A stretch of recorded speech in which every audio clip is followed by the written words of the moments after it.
Well, one of the reasons I wanted to look into solar X, besides the fact it's green energy and electricity is very expensive, was the fact that I'm nearing an age of retirement and I'm going to have a fixed income. And electricity, especially when your heat and air conditioning are tied into that, is a variable cost. And so what you don't want as a retired person is a whole lot of variable costs when you have a fixed income. So that was one of the reasons I was looking into sort of minimizing some of the larger costs post-retirement. With the new solar system, what I'm looking forward to the most is not having the electricity bill. I think the future for Nova Scotia energy costs, I had a friend that works for Nova Scotia Power, and he's just saying up for the prices. So it's good to get in it now and get that bill gone.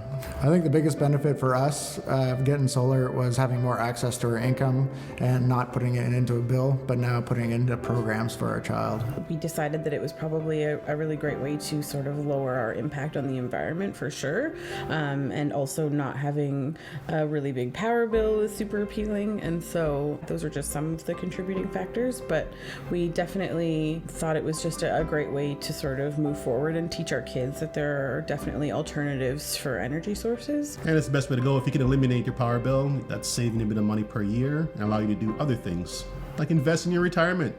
There you go.